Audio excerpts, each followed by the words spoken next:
Roll call. We have everyone except Mr. Cooley, who's on his way, and Julie is missing, I believe. Group notification, Properly notified. agenda approval. It is a 16 point with one change for our treasurer who has a Novia EMS meeting after this. I would like to move item 14 after item number 9 and prior to item 10, if that is okay with everyone. I would entertain a motion to approve the agenda with the change.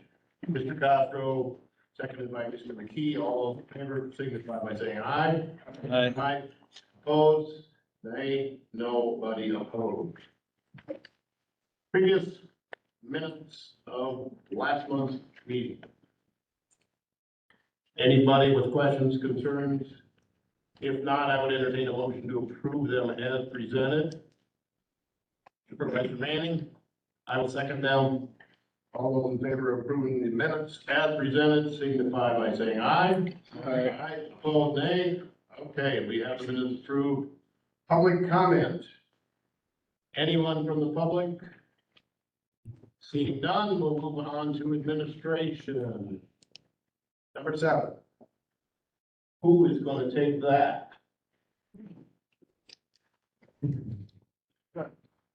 I can just do a little bit on that, Mr. Chairman. I was looking at the agenda and I saw this on here and I didn't know if we were requested to do anything or not.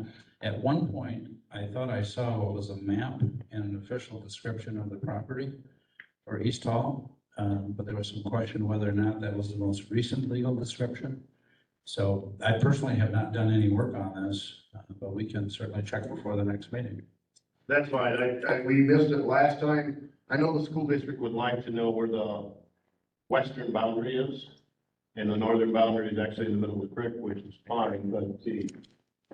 I will work with you on that and Candace, and we will probably have it out. I believe we can, Jeffrey can help us with that. Can we utilize or Cheryl, coming from zoning, we can utilize our county surveyor for this? Designated county surveyor? Even though he is a county surveyor, you'll still have to pay him. Understand. But yes, Todd would probably do it. Okay, and it shouldn't, maybe we can have a look at it and see what the cost estimates bring back to this. All right, that'll cover that. Moving up to number 8, Simon's Recreation Complex report. The Simon Recreation Complex Foundation capital fundraising effort. That would be me. My name is Al Lins, for those of you who don't know me. Joel Rewald and I started chatting a couple months ago with all of the uncertainty surrounding Simons, closing and stuff, and with the county budget issues. And we were, kicked around an idea how we could help the foundation, which is a 501c3 organization, come up with a capital fundraising campaign. And we have been meeting with the foundation board, and I think all of you got something like this in your packet that was in color. So anyway, we are going to be kicking off a campaign to do some capital fundraising. There's going to be capital expenditures and capital improvements, and then we also want to create an endowment trust for the Simons. Without going into a lot of detail, I mean, we've got some ideas, like the big thing that Tracy's concerned about right now are the air handler units out there. And that's about a $200,000 estimated cost at this point, plus some exercise machines. And then if you don't know, the atrium gets really warm whenever the sun is shining, and so we'd like to get an exhaust fan installed there. And then we'd like to put in a automatic coffee maker too, because Simon's is kind of a really social environment out there. And what I understand, there's people who are, they have the senior folks who exercise in the morning, they go over to Mobile One Station, sit around and have coffee afterwards. So we want to try and create more of a social environment there. I just wanted this body to be aware that this is something that we're working on to try and help sustain Simons. I don't know if you've got any questions or comments or anything for me, but I just wanted you guys to be aware of it. Thanks for bringing that to us, Alan. Anybody have questions as to where they're at with it right now? How long are you gonna run the campaign? Well, we haven't met with the lawyer yet to draft the endowment trust. We got a recommendation of a lawyer in Madison who specializes in this. The campaign will probably run for the capital expenditures and capital improvements will probably run through the end of the year, once we kick things off. But the endowment trust is going to be going on forever. And then I would anticipate that, if this campaign is halfway successful, then we may end up doing a similar thing again next year. So it could become an annual activity. Because I think there's enough support for Simons among the membership and the community to make this work. Just by way of comparison, my parish, St. Mary's of Keysville, had a similar campaign where a lot of this idea was drawn from was from a firm that's based out of New York, and they did it for the entire diocese of La Crosse. And the goal was to raise $40 million in that campaign. Like my parish had a goal of $70,000, and we've achieved that goal. And what this company did was, it wasn't proprietary, so we just borrowed a lot of what they did. But the diocese had a goal of 40 million, and the last I saw, they raised 52 million. So the program works, and I'm optimistic that we're going to be able to make this work for Simons. Good. Anybody have questions for Al while he's here? One. All right, let's move on to Simons Recreation Complex. Discussion and possible action on the first item is campus gymnasium. Main grounds facility, they got A. Yeah, and basically I'm here just to make a pitch, and this was before I knew that there was the ad hoc committee being set up, that I think the gymnasium would make a good fit with Simons, along with soccer fields and tennis courts and basketball court, and then some extra land too, just because I know Tracy's got some ideas of other things that she'd like to do out there. So and I'll go to the next committee meeting, or the ad hoc committee, and make the same pitch, to them that be included. I would, just as a bit of a segue, I would encourage, I was really impressed with what Inter-Administrator John Hockmar came up with for economic development, hiring an outside consultant to come in and assist. And I'd like to see something similar done for this, because this is a once in a 100-year opportunity for the county. And I think engaging the public and by someone who's skilled in development of this nature, and I have no idea what kind of firm that would take. But I think it'd be a really good thing to do. If it costs $5,000 or $10,000, I think it'd be money well spent to help guide the county board on this direction. That'll probably be one of the tasks placed upon that committee as well, so. Okay, thank you. I'll see you again. Anybody else have questions on that, Mr. Holmberg? I would just like to add that I had a conversation less than a half an hour ago with Gary Becker from Becker Professional Services. They have experience in state-owned property and campuses, and so in my very first conversation with him, we talked about possibilities out of the campus. Okay, thank you. Nothing else from the committee? All right, let's move to 9B, resolution to Senator Hart Markline. That's me again. All right. I was talking with Tracy Goldman and learned that the state of Illinois has an administrative rule for lifeguards that's different than the state of Wisconsin. Basically, they have adult-only swimming available where you aren't required to have a lifeguard on duty. And Tracy ran some numbers a few years ago that indicated she could reduce costs out at Simons by about $6,000 a year. Well, I've also learned that would potentially be a fair number of adults who would like to swim during the daytime when there isn't currently a lifeguard on duty and when there aren't any kids around. So I think you all got a copy of the email I sent to Senator Markline. And what I'm here asking for is this committee to move forward a resolution to the full county board or get something rolling in terms of resolution to send that to Senator Markline and Representative Kurtz to support that. Because, I mean, it'll help, it will not only help Simons, but I think it'll help the aquatic center and every other pool in the state. Their question came up about liability. Tracy talked with,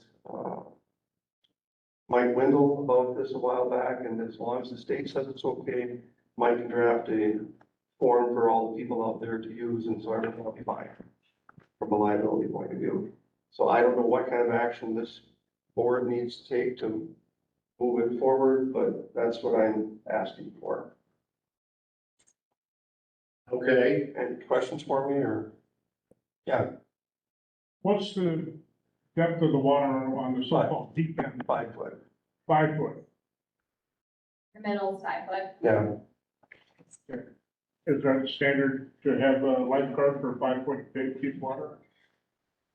So our swimming pool at Simons, sorry, Tracy Gobin, director at Simons, our pool is 3 feet 6 inches on each end and it gets deepest in the middle, 5 feet. And it's not, the state rule for Wisconsin is not based on the depth of the water. It's based on the surface area of the pool. So our pool is so large. We have 6 lap lanes in our swimming pool. So like for us right now, the only way to make it so we wouldn't have lifeguards on, you'd have to fill in half of our swimming pool, and then we wouldn't be able to have our classes and stuff. So like, for example, over in Reedsburg, Swim Reedsburg built their swimming pool. It is 7 feet deep on one end. They're not required to have a lifeguard on duty because they're under the state of Wisconsin surface area for that.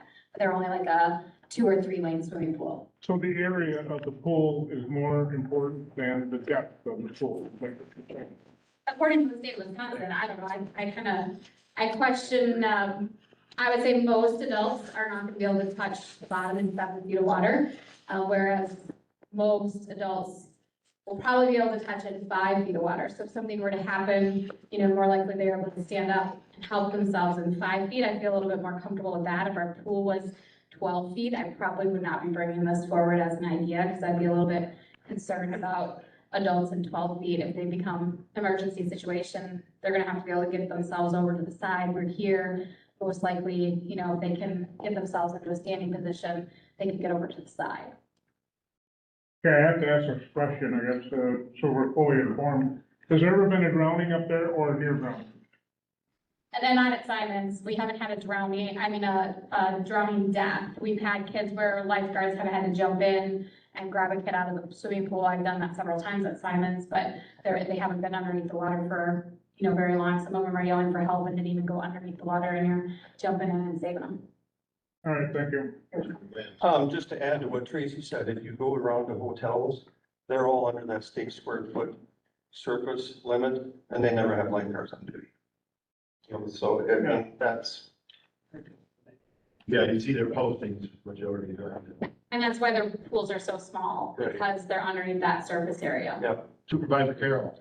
Yeah, I didn't see the letter, but are we asking Senator Markline to sponsor legislation to change that? Is that? Yes, that's correct. I mean, it would, because this is to change administrative rules in the state of Wisconsin, as I understand it, it can be done through an initiative, or it can be initiated by the state legislature.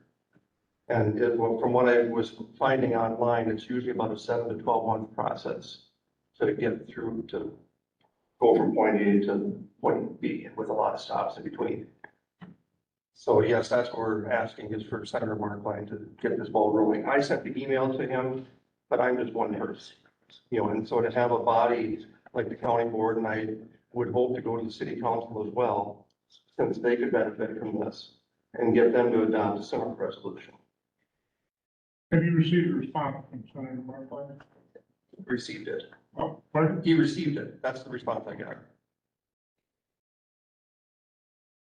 All right, well, I think we'll have to work on some wording.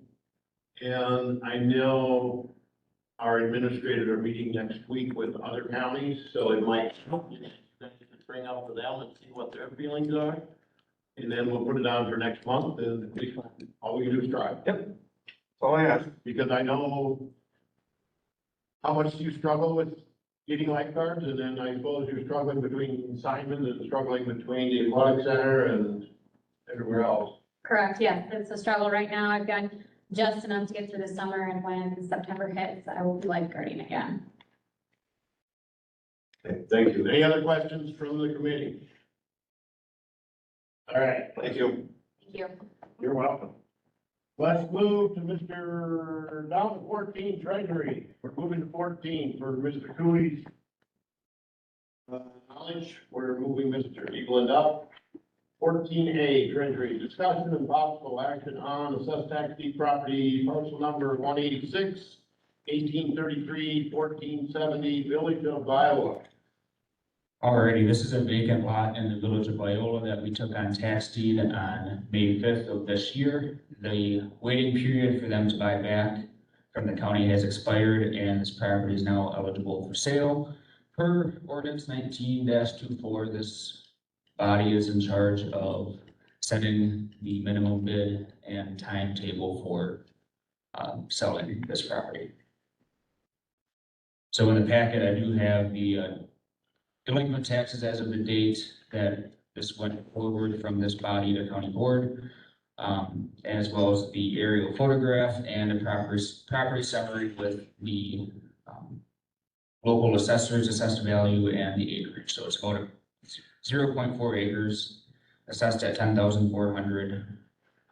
The write-off will be around 4,700. Then we have additional expenses that we can incur. Keep in mind, when setting your bid, per Act Wisconsin Act 216, the county is not allowed to keep excess proceeds beyond our expenses. So it does not behoove us in a certain light to go shoot for the moon on these properties. And if you're looking at the parcel line maps, they're not always accurate on the Richland County website. Correct. Other counties as well, not just ours. So. This is an aerial photo with mapping drawn over top of it, so there's going to be some margin of error. So the property line is not running through somebody's living room as it appears on that picture. Comment from our group here. That was my only concern, is if this line's right, there's a lot of problems with this property. That would be a real reason for that person to buy the lot. Well, it looks like both of them need to buy it to me, but If you slide it left and slide it down, you're gonna be still pretty close to that house, it looks like to me. Chair. I know that property. You can see where the motor lines are. Those are the actual probably lot lines. I know both neighbors on both sides, so I'm very familiar with it. So those lines are not correct. So the lines themselves probably go right to the street curb. So if you move it in both of those directions, you're going to be pretty much right where you want to be. so Chair, I mean, basically we want to try to recoup to what we got in it, right? They're pretty close. Yeah, so on top of the expenses I have listed, this was as of February 28th, so there's gonna be around $100 of interest added on top of that we will write off. And then per that ordinance, the county tax on $1,000 fee for selling that we can recognize. So we're gonna have around 5,000 to 6,000 of expenses that we can, record as recoupment. So would you say that's where we want to be at? I mean, you should be able to build a house there if you wanted to, right? It's a residential lot. There was a house there before it burnt down. So, I know there is a lot of interest. I've been getting calls on it since I took office, so. What are you thinking there, Mr. Cooley? well, curious of what the lot price is going for in Viola, just so we're not out of line. I mean, I don't know what that is, but, you know, Mr. Nelson, you live there. I would, just my guess, most lots, I've got one similar to that, not quite that big, but you're probably looking at 7,500 per lot, 75 to 8,500. With the prices nowadays.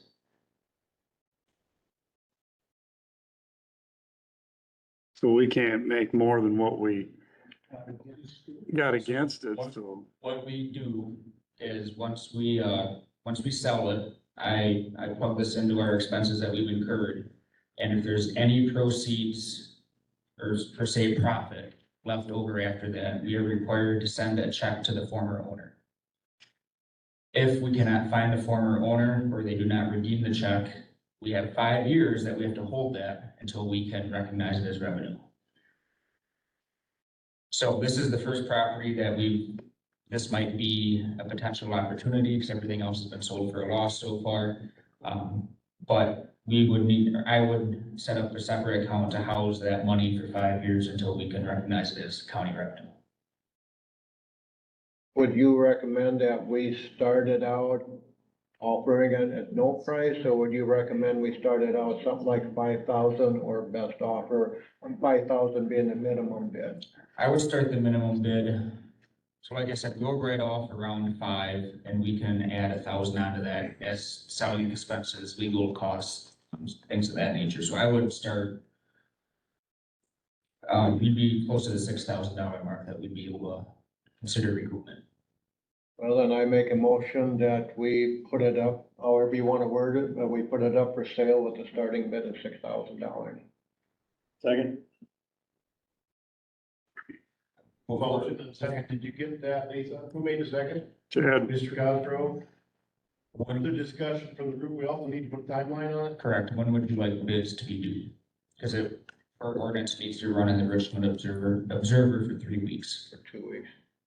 I think as soon as we can. So it can run for 3 weeks. I can't speak for Clerk Kalish on how soon he can get the ad prepped and submitted to the paper. We are on the 13th. A week from today is the 20th. If we go 3 weeks, it'd be August 10th. So the bids, you want to say the 11th? Bids are due, that'd be Friday the 11th.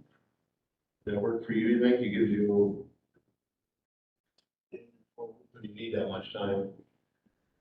You said we Well, it have, has to run for 3 weeks for the ordinance. you don't think we'll get it in by next week? Derek would have to have it prepped and approved by. All right, so let's plan on getting it in the week of the 24th. Correct? Yeah. And then would run us through the 14th, 31st, 7th, and 14th. When does the observer come out? Thursday. That's 17th, so you wanna give them this one extra day to the 18th, or you're good with the 17th? I don't. There's not going to be, that's the third Thursday, so all committee meetings for that month will be completed. We can't take action on it. Since this is not a special exception, this would go direct to finance and personnel for them to approve the sale to award the winning bid.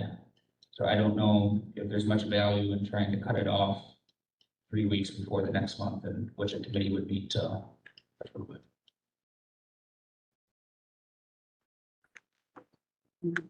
It'll come out on the 27th.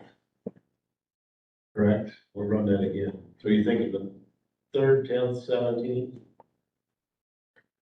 And then the For third, 3 weeks? yeah, the finance and personnel would meet the first Wednesday, I believe, which would be the 6th. It doesn't have to come back here.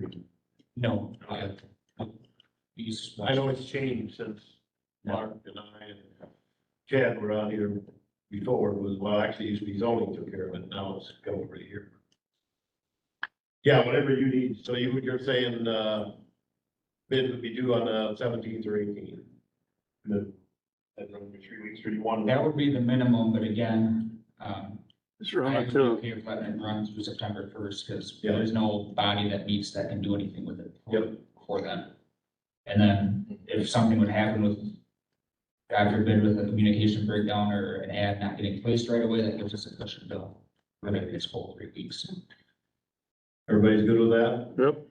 We'll put that into your motion, Mr. Manning. Okay, I agree. Seconded by Mr. Cosgrove. Lisa, you have that, please? Yeah. You want to read it back to us, please? Committee recommends asking $6,000 for an opening bid, first by Gary, second by Chad.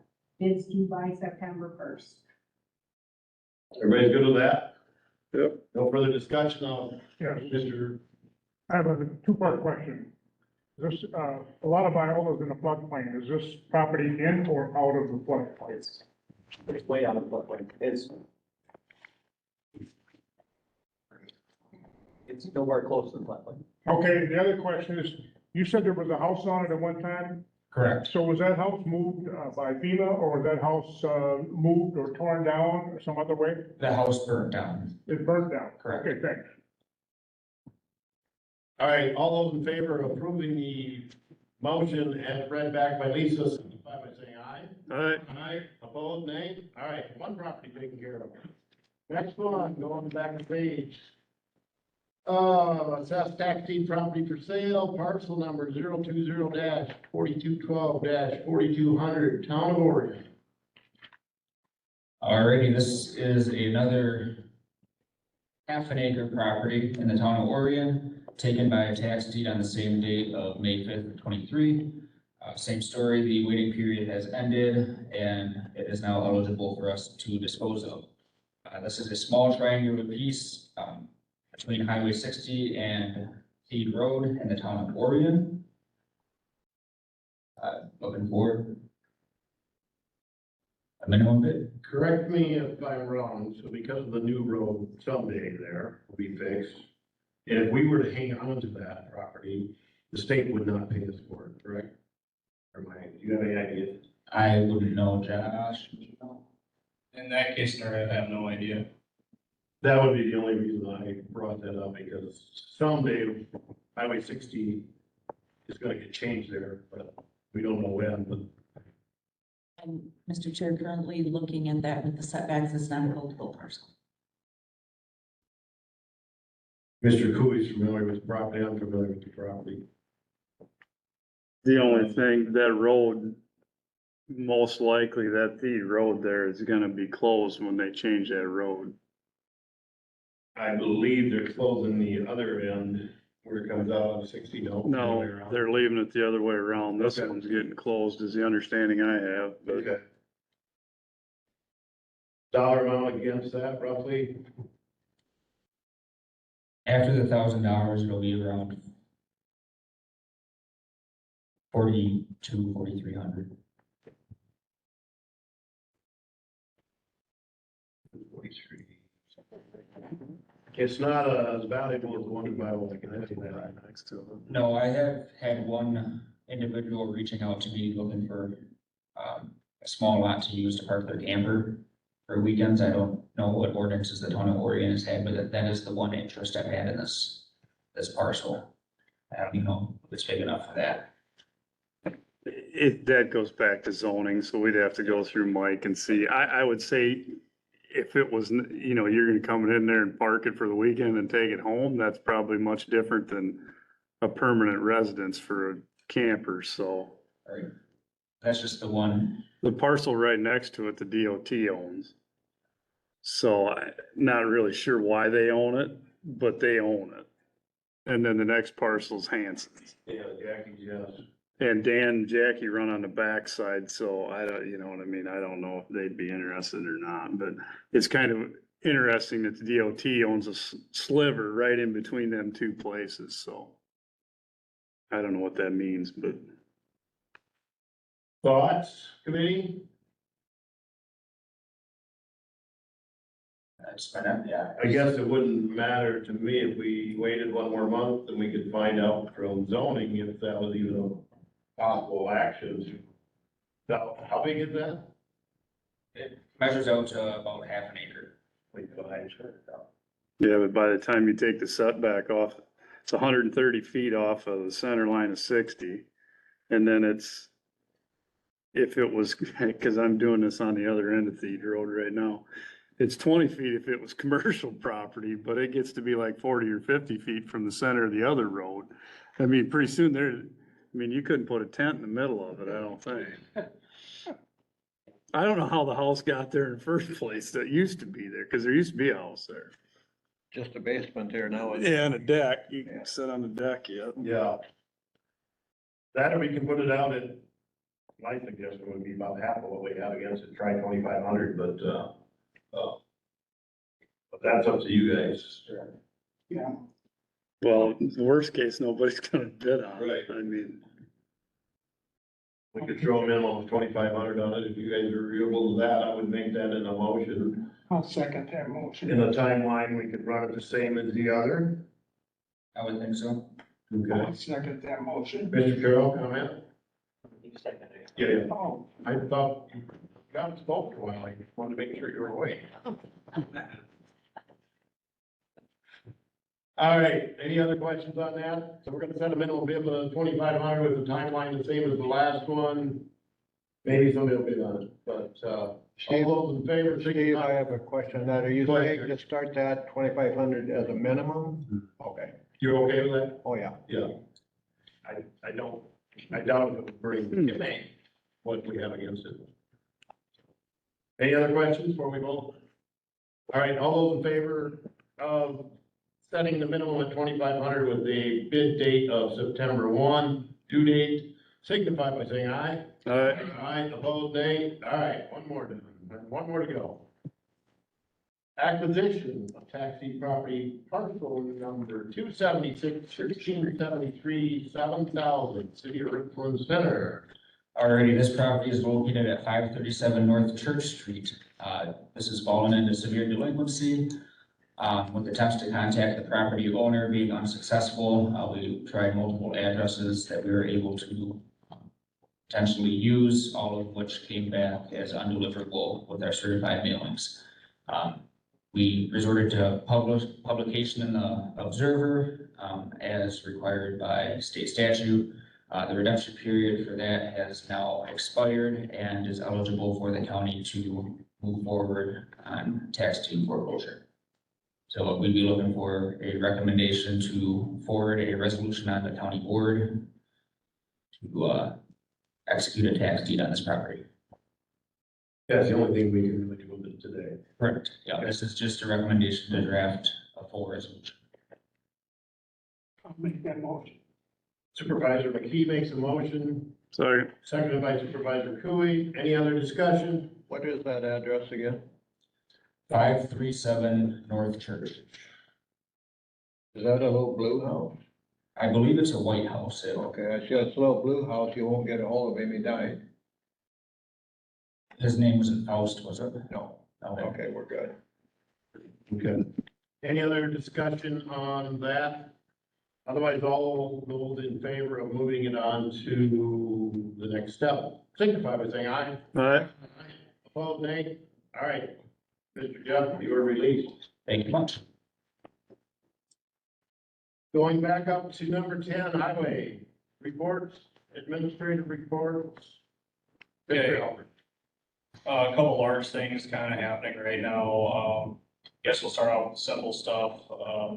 Blacktopping and seal coating is still pushing forward for this year. We've had to back off on blacktopping until now the third week in August due to blacktop availability from the plants being late and delayed coming in because of other jobs. Then are out there right now working on prepping the roads for seal coating using blacktop from alternative plants. And then we also have mowing going on countywide on all the county roads and then simple maintenance in between. The big thing that's happened is some of you might have been around back in 2003, 2004 when a county highway project was started. County highway project is County Road O. After 20-some years and with a lot of work from Howard Markline, myself, and many others, Howard was successful in securing the last bit of the funding to take this project to the finish line. We're planning on construction in 2025, but there'll still be a lot of work done between now and then with engineering, finalization of that, environmental documents, historical data recovery, and bidding for that job. We're gonna do everything in one shot in one season. So in 2025, we're gonna shut that road down from right by Quick Trip and Walmart to the intersection of 00 and O, and also known as Santa Claus Lane, and do a complete redo of that road. You'll see realignment, you'll see wider lanes, you'll see wider shoulders and heavier amounts of blacktop to deal with the heavy traffic. This is all federal standard, federal design. We cannot change that. Otherwise, we'd risk having to pay back federal design money, and we're not gonna do that. The dollar amount Howard got for us was $4.1 million, just a hair bit over that. Total cost of this project, for us out of pocket of the county is gonna be pushing over probably approaching 7 million. We'll be spreading that out over years, of course, because it takes a while to get all the bills in. It's processed very slowly by the DOT. On the back end of that, the DOT is putting up closer to $8 million for their cost of the project. So that is the good news. No longer are we going to be carrying that project. No longer are we going to be threats of having to pay major funding back and a loss of major funding. That's what I have for the administration report, Mr. Chair. Questions on county old money? If not, we'll move to the bills. Bill, what you got a question? Well, yeah, the only question I'd have is how's it gonna affect Pine Valley? It won't affect Pine Valley. The road, everything we're doing through there is gonna be basically staying within the lane of highway. It'll stay open for local traffic. When the state does this kind of stuff, because it's all bid out through the state, it's separate construction workers that come in. We don't physically do the work as a county. They put the barricades, but they allow traffic to come down through still. It's gonna slow things down, of course, under construction, but they'll still be allowed to gain access to Pine Valley. So we won't have any physical part of that project. We will not. Okay. Any other questions on the county at all? Otherwise, we'll go to B, paying the bills, monthly bills, 10B. Okay, just putting her up on the big screen here. Right around. Right now. Okay, so on your screen, if I can get it to zoom in here.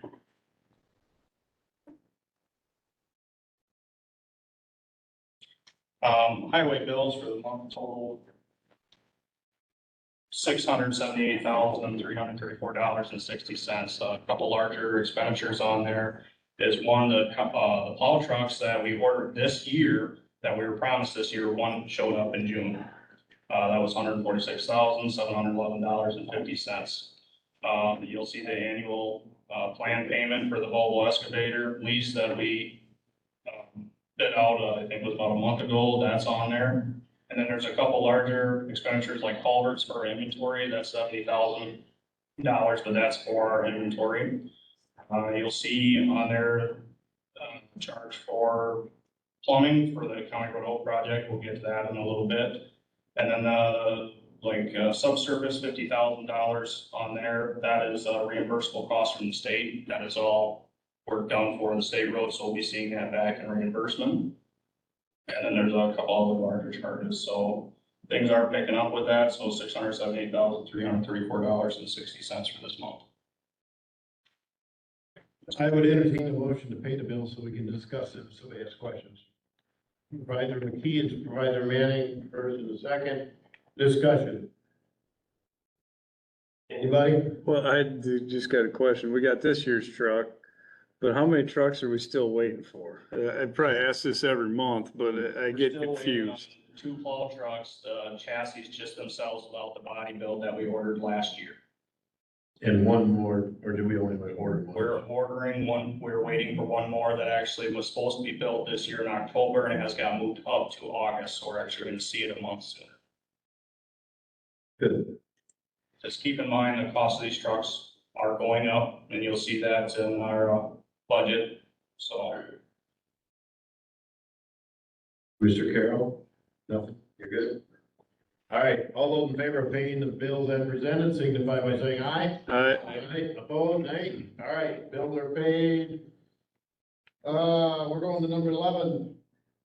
Possible action and discussion. The first one is the Ash Creek septic, which was just in the bills. Go ahead, Mr. Elder. Okay, so with the County Road O project, as you recall, a couple years ago, we ran into a problem with the septic being in the new proposed right of way. We had to move that septic on the church's behalf, so we ended up purchasing a small acreage of land behind the church, and then we had to have a new septic system installed along with a new leach field. So working with our land negotiation, Fred Gruber, we put bids out there. We had 4 replies from Kramer, Plumbing, Wertz, Razik, and Renish. Renish came in at $14,400, and as you can see, they were the lowest bid, so they have secured that contract. The contract for the ownership of the well was signed off by the church. We are paying Renish directly for the installation of this, so we have no liability for that well after the project is said and done. It is owned by Ash Creek. That was requirements from the federal side of this project that we have to do that for them. Questions on the septic project? We've discussed it once or twice already. No action needed. Not at this time, we just, maybe, you can probably do some accepted bid from Renish, so we can cut a check to them. Yeah, let's do that. I'll entertain a motion to accept the low bid of Greenwich Commissioner Supervisor Cooey, Supervisor Cosgrove. There's a motion and second. Any other discussion? All those in favor of accepting the low bid from Greenwich Marshall Plumbing signify by saying aye. Aye. Aye. Opposed, nay. All right, next item, hydro seeder, 14B. Okay, so traditionally, when we're doing road projects and we're cleaning up drainage ditches, cutting back slopes, so on and so forth, we have to seed and mulch when we're done. DNR requires that we do this, and we have to do it in a timely fashion.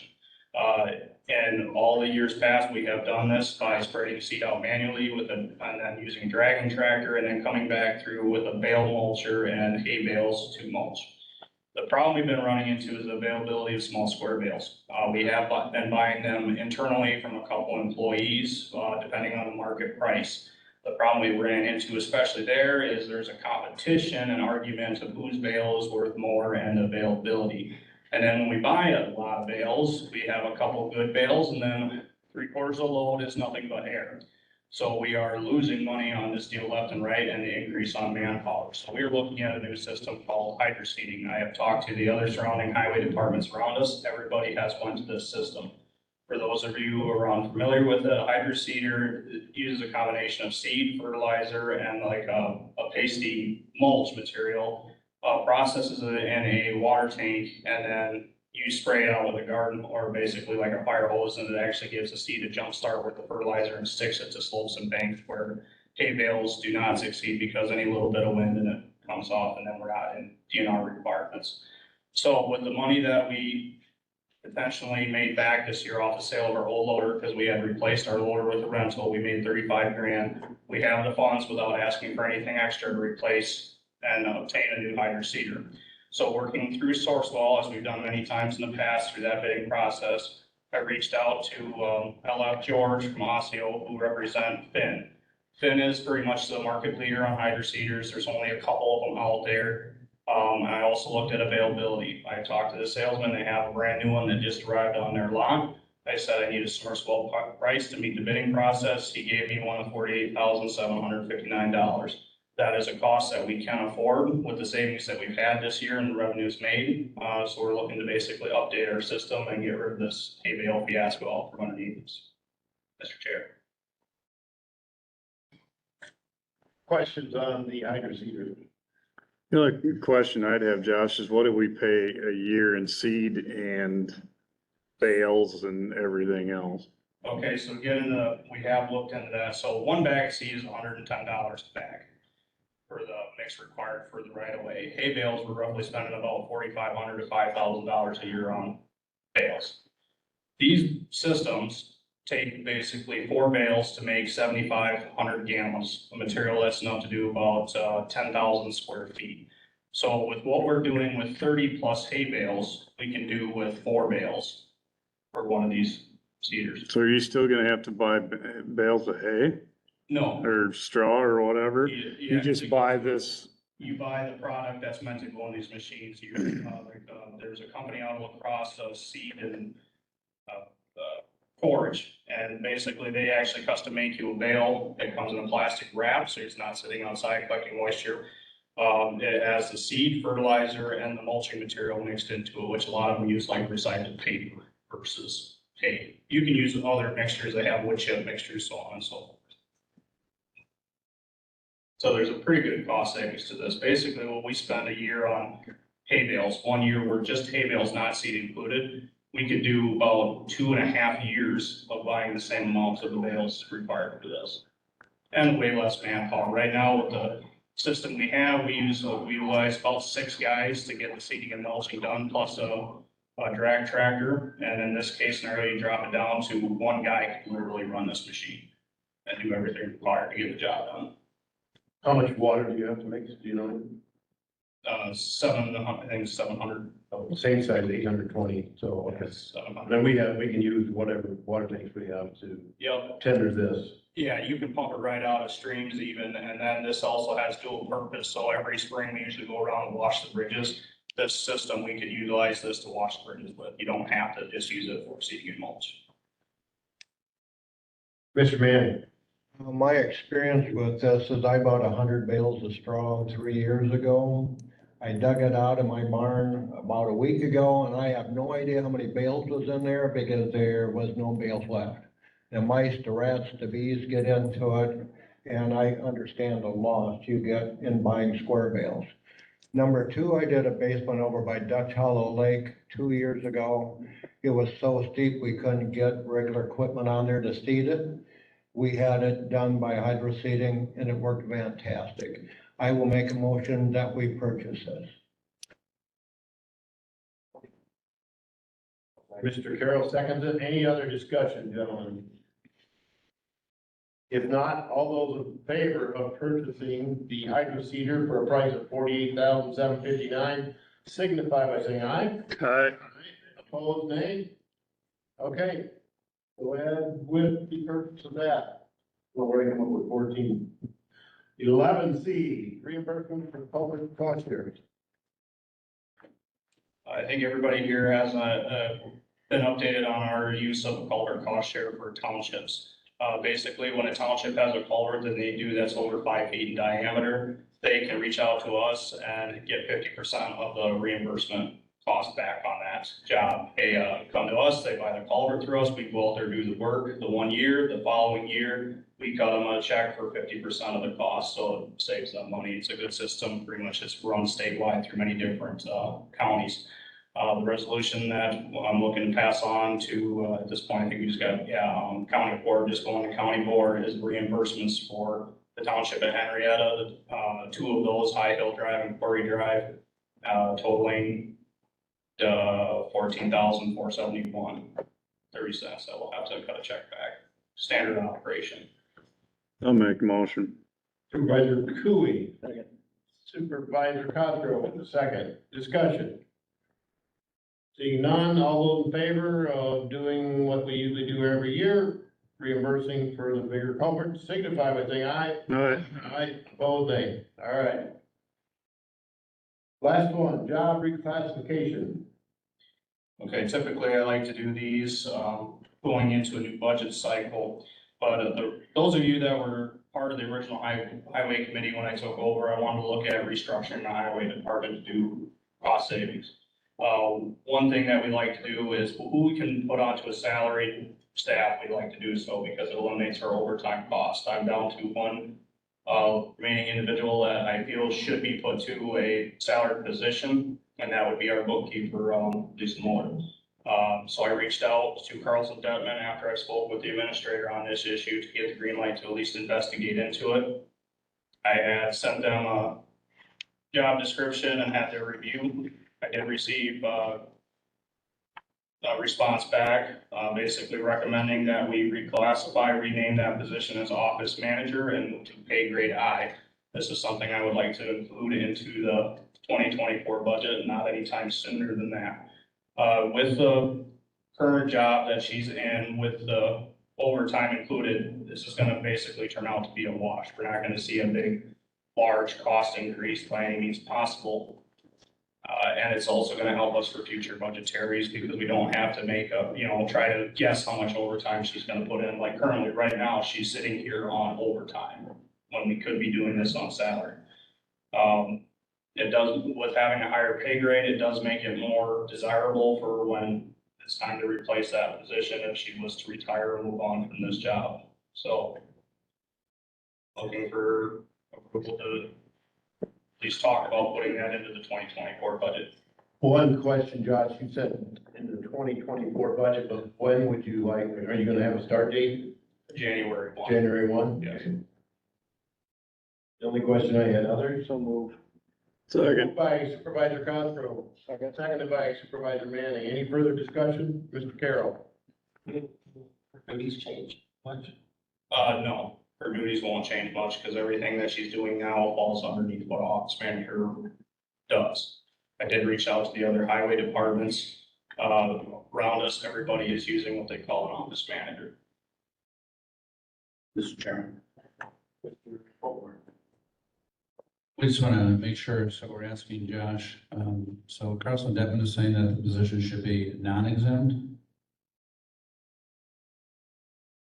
Because exempt would be that she would not be available or not be, not have overtime, correct?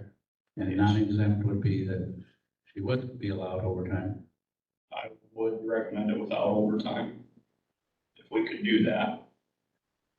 But we don't have to say that this is gonna happen. If we need to have more discussion on this, let's have more discussion on it. So, Not sure. yeah, That's that. yeah. Okay. So my suggestion is that we don't take action on this tonight, since we have time, then we bring it back at the next meeting. We just want to make sure that we're doing everything appropriately. Okay. Wait, I don't have a problem with it. I don't think Candace has a No, problem. I just, wanna that's make why I'm sure. bringing it here. I wanna make sure we're doing it right. Yeah, the difference between exempt and non-exempt, Candace probably has some experience in that. Mr. McGuire. Point of order. Would it be more appropriate if we're discussing the wages or compensation of an employee in closed session? We're just discussing a promotion. No dollar amount have been discussed. Okay. Good thought, though. Yeah, I would say we'll just table it, bring it back next month, however we want to do it. No action taken, this is probably the better way to, no action taken, we'll bring it back next month with a little more research between the exempt and non-exempt. Sound good? Good. I think we're ready for Barb. Are you done, Josh? I am done. Okay. Moving to 12, MIS, another job reclassification. For our MIS director. Is she back there? Yes, she is. So this is more for your information. I do not have my classification request back. I just discussed this with John and he advised me to go ahead as I started to build my budget. So to let you know that I did submit it, it is not back yet. I anticipate it back in the next 2 weeks.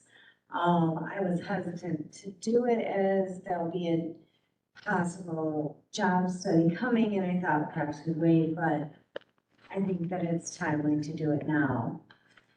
So hopefully that'll be back by our next meeting.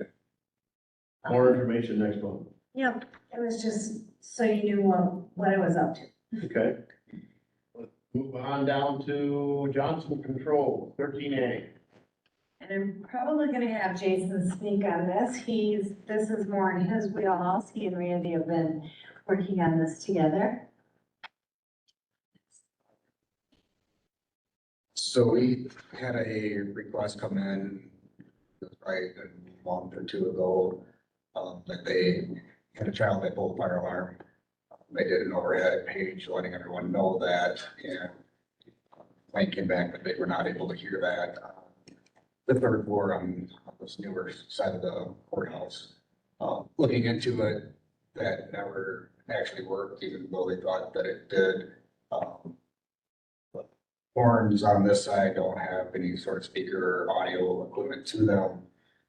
So Ed Johnson Controls come out, they met with Randy and I, to look at that. And what that's in your packet, it is to replace those 7 existing horns with actual speaker stroke combination, like in the older part of the courthouse. What's not included in this is getting low voltage, like an 18-2 wire to each of those locations. That would be an additional cost. That would be something we'd have to look at. With them coming out on site, they also brought out some of their technicians and reviewed some of the existing panel. The technology that it's using right now is a thing called MapNet. It's outdated it's like 30-year-old technology. The audio interface is also out of date, so basically, I think 7 out of 8 of the pull stations in some ways would also need to be replaced. And they basically highly recommended that we go into replacing that equipment as it is. end of life and they really do not have any replacement parts for that. If that panel were to fail. It could be something that could be done in phases, but we didn't get actual pricing on that at this point. If that's something that you have to proceed further with, that's something we could do. Do you think, Jason, that, well, yeah, they can still hook in the new stuff, new switches, everything else with the, once you get the strobes? Because right now, from what you explained, this side has no speakers, no, that will actually work. They have horns, so they would be notified if the fire alarm goes off. They just don't have any communication back. So what the strobe and speaker does is there's actually another sub panel up in dispatch that allows them to go across the PA and announce across those speakers. And they can interface these 7 speakers with that current system, but they just advise that if our panel were to go down, that we may end up going onto a fire watch situation because they wouldn't be able to get. I would entertain a motion to approve this so we can put it on the floor to discuss. I have one question first, Steve. Go ahead. I see it does not include the wiring. It's gotta be a kind of a chore to wire in these courthouses stuff. Do you have any estimated cost on the wiring part? I do not have an estimate, just wasn't sure how the committee would want us to proceed as it's not really a budgeted item. I think Randy said he may have some different lines, but I didn't want to speak for his line items, but I felt that we could probably hire a local contractor cheaper than what it would cost for Johnson Controls, right now, technicians at an hourly rate, so we could look into both of those options depending on how you want to move forward. Supervisor McKee. I'd like to see total costs, including wiring and everything, before we take action on this. That's just my opinion. I would second that. Yeah, that's fine. I think Jason's just bringing it to our attention. Mr. Carroll. Yeah, I agree. I also think we need to know who would define the scope of work, the electrical work, who would do that, and is that gonna be easy to quantify so we get bids? And in the whole process, they might, in my opinion, they might have been the whole works. I mean, you're talking the pull stations are end of life, pretty much the whole system is end of life, right? That would mostly, we can just come back to a Johnson Controls. I don't know, or it's probably like vendors that you could look into, but I believe we've got other buildings that are all tied in with Johnson Controls as for the county. The wiring to these pull stations would just be basically an 18-2 wire that just needs to be pulled, and it potentially could be something that with the camera and door access vendor coming in, it could be possibly if they're already pulling wires that we would ask them to put that in on their bed because they're already here pulling cabling, so there's options. But my thoughts on the other mine for $3,000, if it saves a life, we're all gonna think, to me, and that's part of my job at work, is safety, but, I know we need to get bids, and we don't have any idea what the wiring costs, but, I guess see what you can get, in my opinion, see what you can get back to us by next month. Okay, we can have them, we can get those numbers, and then do you want full proposal on the full panel then? I would, with Johnson's, I mean, it doesn't cost us anything to have them give us, because it's something we're gonna either have to budget for, get through this 2024 and budget it for 25, or Do you remember, Randy, what they estimated? Give a number. Administrator Pesh, comments on this one? Not to put you on the spot. No, I would rather see the entire package as well. I think that's a smarter way to go forward. We've got a few options and then you all have a completely informed decision on which way you want to go. So looking through my notes, and I was scribbling down quite a bit that day, and it's been a while, but I don't think he wanted to give us a hard number, but he said it could potentially run up to 40 or 50 grand to replace all of that. And with the numbers, it's in that 50 grand. I've got some buildings money in my Fund 43. I could use a portion of that. I don't want to use it all in case I have a major breakdown on something else, I mean, I could put some towards it out of that. I hate, like I said, I hate to pay it all and then have a major breakdown somewhere else. Well, it might even be possible if we do the full project and you could throw it on that short-term borrowing in another year. Okay. I was wondering too, Steve, it says bid from Johnson Controls. Is that the only bid we got, or is that the low bid? That's the bid that we got since they are our vendor that maintains our system currently. They're familiar with the system. It just seems, But if you're gonna go new, yeah, if we're gonna go new, I think we put it out there for bid. Then you. Well. And you have to replace, on both sides of the courthouse, not just the old. Well, the old side and the new side both. So you're probably gonna double your cost if you're gonna do that. Yes, full state heavy. So no other system could work with this system? You can, I think there's other fire vendors out there. It would just be something that I think that the county was trying to stay with, one vendor to try to keep costs down across the county so that when they come out to test locations, they're testing at every location. But I know that didn't happen with like the EMS building. I think that got tied in with the contract. So it could be opened back up for sure if that's something that the county wants to look at.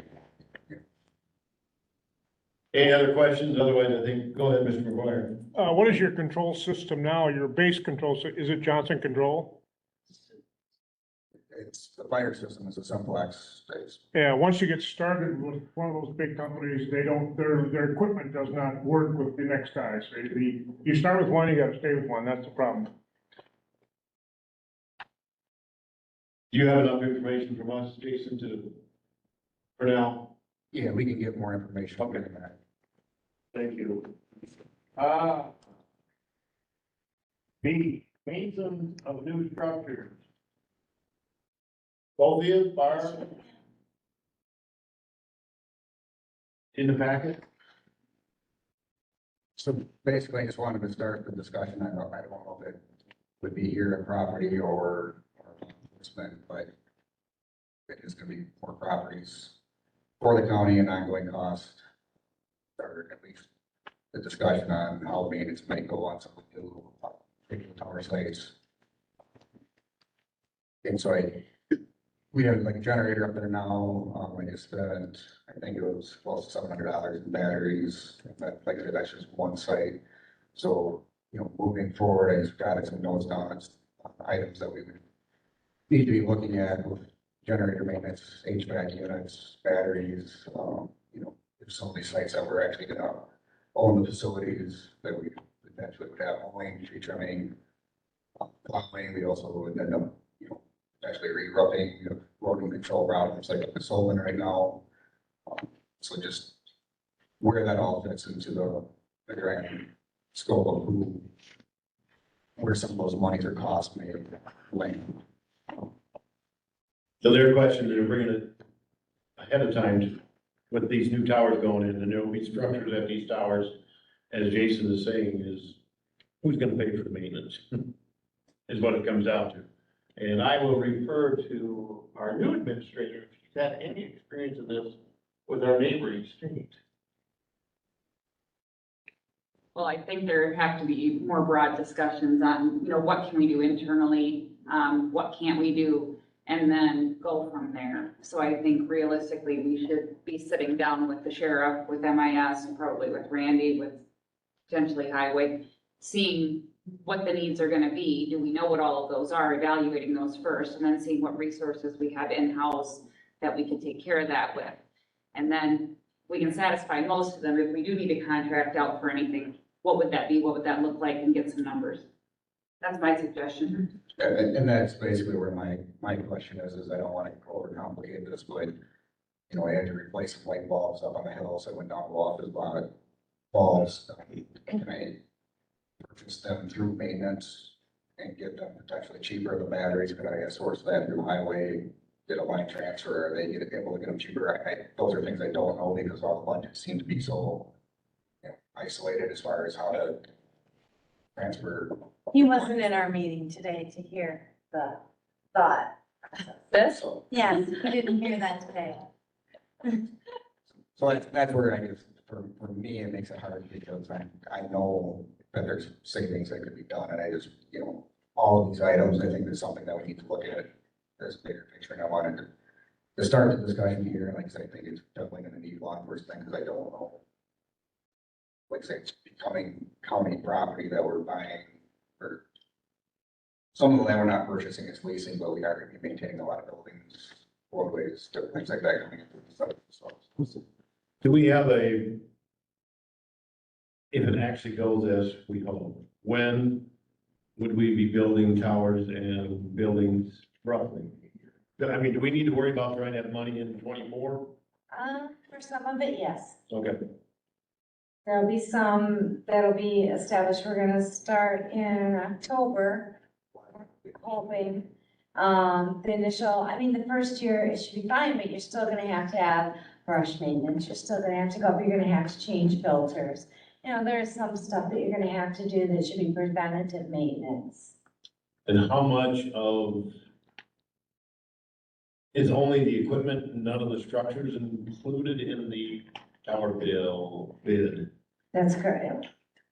The structure is in it, but like the maintenance, like Right. your filters for your HVAC and that kind of stuff wouldn't be in there. Are we gonna have to build a budget for this, as to who's gonna, That's kind of why we're which here. which department it's gonna come out of? Are we That- gonna build that into the budget? for And this that's year? kind of why we're here. We don't know where to put that and I don't want to miss it. I think it's really important because this is going to be a huge increase. And it's good that we're starting here. Yes. And with, like the administrator said, if we sit down with everybody and it may be little here, little there, if the highway department has a small enough truck, they can plow some of them. We'll figure it out. Good. Questions, any other questions on that? Don't we have at least a tower or two now? We do. We have the one up on Tower Hill and that's the one that Jason was mentioning. He just spent $700 on batteries and I don't know how much on light bulbs. So when you do maintenance down, where does that come out of now? So they do have a very small line item in the sheriff's department for some of this maintenance. What's probably gonna change with the scope of the ongoing radio project is a lot of these buildings are gonna become truly county. Right now, we're, cohabiting with US Cellular Shelter, so like the air conditioning units and stuff are all maintained by them. So when those stopped working over the weekend, I was able to get in touch with them and they sent a person off across, that's no cost to the county. Moving forward, we will have our own shelter, we'll have our own maintenance on that. The shelter, like in Sullivan Tower, is owned by, I believe, or that co-op. Richland Grant. Richland Grant, and that's in portable roof replacement. They are aware of their needs. A lot of tree trimming, it's gonna interfere with guide wires. But part of it is just staff time also, getting somebody out that's gonna be able to check all these site locations on a regular basis, keep them clean. Go through road control, like the Sullivan Tower, everybody's chalked it up to normal radio, it's not working, and I bet you Sullivan Fire for several months, the antenna wire actually pulled loose from the polybaser because the cabling actually came off the tower and ripped out. So it's just that ongoing maintenance that somebody needs to get a set of eyes on these locations also moving forward. So it sounds like the new system's gonna have a lot more maintenance than the old one? It's going to have more maintenance just because as technology changes, everything is now becoming more of an IP based. You also have a cybersecurity side of this, so it's not just, radio. Now you have another protected from cyber attacks and that type of thing. So it's much more involved than it ever was. Mr. McKee. You said something about $700 in batteries. What are these batteries for? They're marine grade batteries. There's basically the battery backup. The sheriff, fire, the guy for and there's probably there's several channels up on Tower Hill that in case it was power to that site. Have you thought about rechargeable batteries for the solar panels? These are getting like a trickle charge back through the panel. The solar, I don't know. I mean, that's never been brought forward from any of the radio vendors as a, solution yet. I mean, if you look at like the US Cellular battery packs and what they run, most of the new systems will have a different battery system in them, however, they can be about 48 volt, and everything is converted over to different currents. So there is no potential for surges and stuff. It's gonna change that scope moving forward, so I don't know if solar is even an option for that. I mean, it's something it has. Good. I was just gonna add, it's really good that we're having this conversation because it's very clear that we're gonna need additional equipment and funding due to this project. It's just the fact of the matter. So it's a really good thing we're having this conversation. And then secondly, just wanted to inform the committee that the Finance and Personnel Committee at their next meeting will be having a discussion about how we handle interdepartmental charges, which I think is a good conversation for us to have and how we're gonna do that moving forward. Anything else on that for now? I think we have one left. Is that right? Oh, two left. New computer policy. That must be Barb. Yes, so our current computer policy was approved in 2018. Technology changes so fast that it is really out of date. So I went through and revamped the county computer policy. I kind of stole from a couple other counties. I looked at other ones. And there's an updated proposed policy in your packet. I have, sent this to interim administrator Hokumer and also, current administrator Pesh has had this. But I think we need to have you forward it to, finance and personnel for them to review so that we could implement this new policy if you feel that that's appropriate. Discussion on the new computer policy, otherwise, Mr. Carroll. Can you just briefly tell us the key changes? So some of the changes are, one of the things that really bothers me is we only allow our people, our employees to use,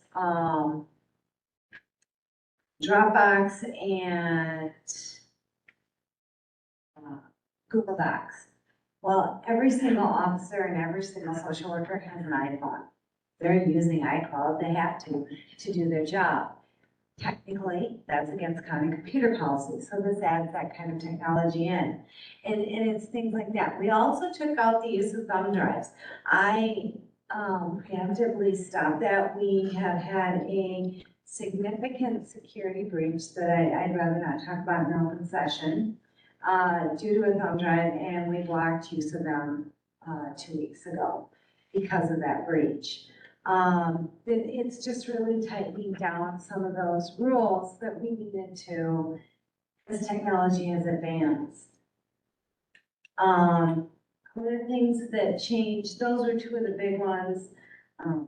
Sorry, my computer's kind of froze up a little bit here, and will not. Other things that changed were the email. We have secure email now. So some of the rules about what we can and can't email have changed because we do have encryption email. So Health and Human Services can now send some client email and have encrypted. It's just advances that we have implemented that we want to include in our rules. Anything else, Drew?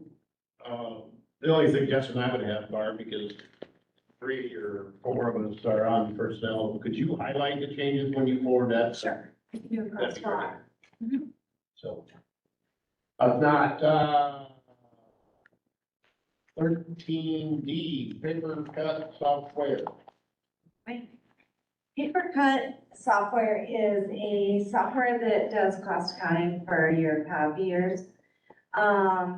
With our departments kind of converging together. This is gonna be a better cost for accounting. It's kind of a standard of business for a lot of companies. It makes you more efficient. It does cost, but what eventually it'll mean is if Lisa is at Highway and she prints a document and she gets to the courthouse and she's like, I forgot to bring my copies. She can walk up to Derek's printer, print it, and her jobs just follow her.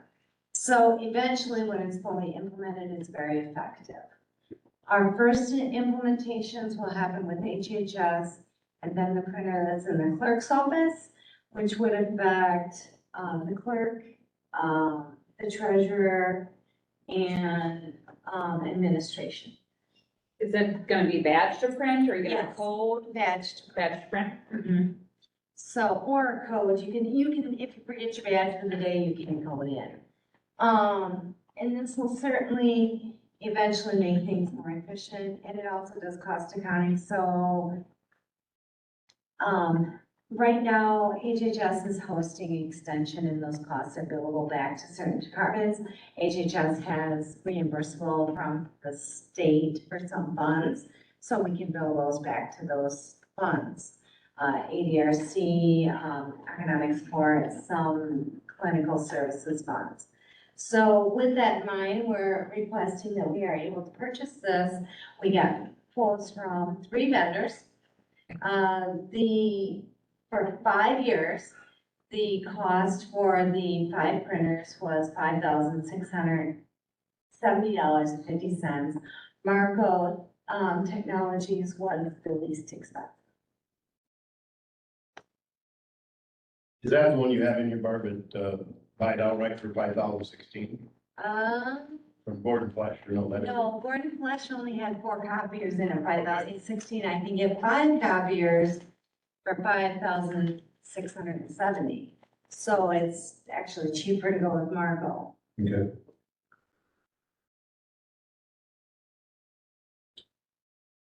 Thoughts, group? What do you think? Mr. Chair. Yes. Mr. Carroll. So these are coded by badges swiping, but in a specific department, can there also be separate subcategories, like for a specific charge or a contract? They would probably have to key that in. We program it at the server level. So, if I work for HHS and I am an ADRC employee, my prints would be charged to ADRC, which is a reimbursable expense. So even though I'm HHS, I'm subcategorized as ADRC. Thanks.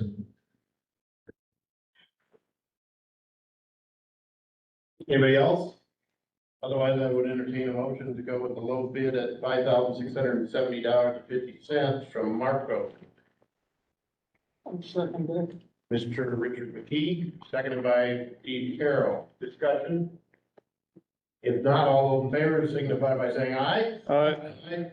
Opposed, nay? All right. You are finished. Only thing we have left, future agenda items. Anybody in the group, future agenda items? I have one. We still do not have the ash trees cut at the campus. Maybe by next month. We can put it on there. We might have some ideas. I want to talk to you about that. Yeah. Mr. Carroll. For future agenda, can we get some kind of, more communication on what this committee's responsibilities are going to be for the campus? I know things are in flux, but the buildings are still there, things have to happen, and I'm personally not clear on, for example, the education committee is still getting information on capital cost needs and maintenance needs, but I think this committee needs to start to speak on that, but it's not happening. I think John Orcanis is about a little bit on that, and we will have more information in a month from now. Go ahead. And we will have conversations next week at the county board meeting as well. They'll talk about, there'll be an appointment of a committee that will take a look at reconfiguration, take a look at that property, in fact, any county property. We just have to make sure that we formalize and get county board approval before we start having that discussion. That will lead to, that conversation will lead to a lot of things, and Brandon and I have talked about a number of those. Anything else? Mr. Jason? Just wanted to mention, it's not really a feature, I don't think, July 17th, Genuine Telehouse gonna have a maintenance window that evening, starting about 8 p.m. There. Some PRI lines and fall lines that will affect Simon Sheriff, Pine Valley, let both departments know, which is so they can. The Sheriff's Department, starting around midnight, they'll be high priority. They could be almost for about 3 hours. Good. Mr. Manning? As long as we was on the campus, I did have a question. I see they're preparing for a play out there right now. We get anything for the lights, electricity for cooling or any of that from that project? You do. Still, you don't. At this point, the university, the UW, is reimbursing us for utilities, so we do get coverage for that. More of that information will be next week at the full county boards. Stay tuned, same channel.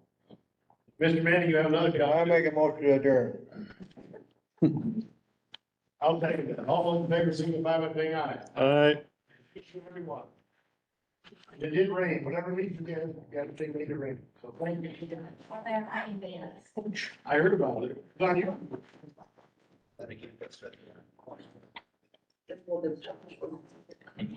Looking at phone on the floor.